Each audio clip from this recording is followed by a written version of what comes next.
What is up, guys? It is Kitsos from Coasterland, and as you can see by the title, we're reviewing another roller coaster today. This is the Legend, but not the Legend, the other Legend. Wait. Yeah, we're just gonna go with that. The other Legend at Arnold's Park, which is basically middle of freaking nowhere, Iowa. Yeah, in case you didn't know where it is, because no one actually knows where Arnold's Park is, because literally, I'm not sure which came first, the town or the amusement park, but we're just going to roll with it. So it's Arnold's Park, which, by the way, is not a terrible park. I actually thoroughly enjoyed being there. It was really fun. It was, classic attractions, and the Legend is no different. Of course, with its updated brake run, it did feel a little more modern with those magnetic brakes. But of course, let's just dive right into this coaster. It does have buzz bars, but that's not really a plus or a negative here, because the ride does have very minimal airtime in the front. In the back, it had some stronger airtime, but again, I just didn't feel the strength of airtime I'm used to feeling on these classic Woodies. Probably because it was the only one known to have been built by the Outdoor Amusement Enterprise Company, or whatever they're called. I think that's what they're called. But it's not a long ride. It's not very intense, but I will say it's very enjoyable. I really enjoy the Legend. It is pure fun. It just brings that classic feel with the new smoothness because of the retrack. It just reminds you of what layouts could be.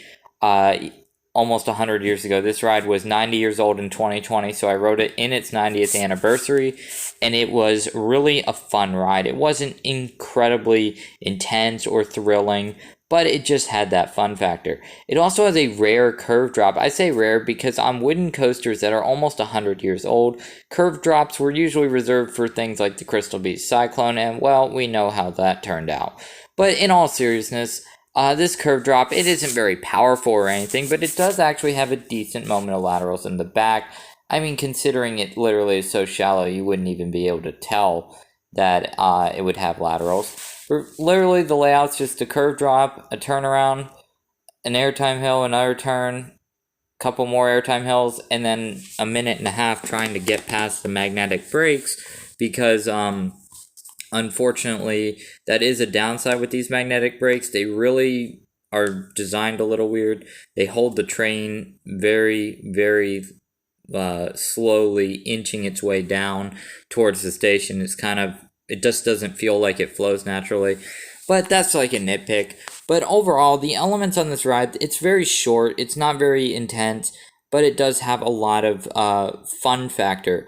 Of course, it does give you a good shot of the entire park. I mean, Arnold's Park is really small, so like you kind of fly over that entire half of the park. Like there's two halves of the park, I'd say.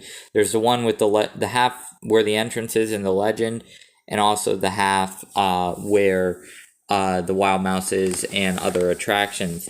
But yeah, I mean, Legend at Arnold's Park, I'd say, is a very moderate thrill ride.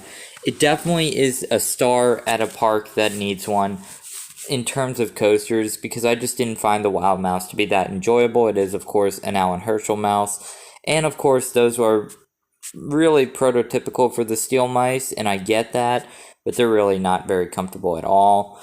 But Legend was comfortable. The trains were great. The buzz bars did allow for some airtime. I will say it wasn't completely without airtime, but I won't say that it had an abundance of it either.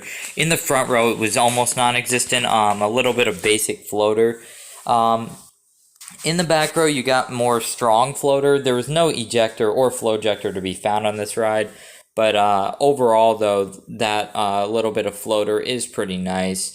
And if you're wondering why I'm replaying the same POV twice, it's because it's mine and I only took one, because then they unfortunately did tell me that they technically weren't supposed to have let me film on that ride in particular due to incidents or something that happened. I don't know.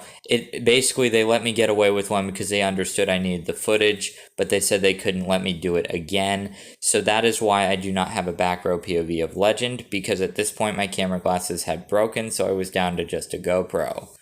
But yeah, overall, decent ride. I'd say out of 10, I'd give it a good 5.5 or 6. Not because it's bad, but because it's just mediocre in terms of intensity. And while I may have a lot of fun on a ride, it takes a whole lot of fun for me to for me to appreciate it more than a ride that has good intensity, which this ride does not have good intensity at all. So yeah, overall 5.5 out of 10.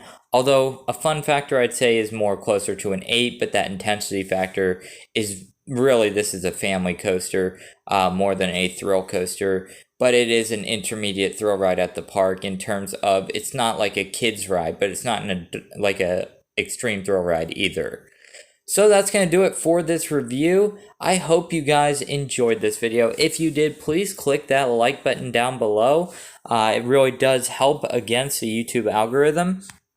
And please consider, if you have not already done so, subscribing to the channel for more roller coaster, theme park, water park, and anything else amusement related videos. And until next time, guys, I hope you have a great day. Peace.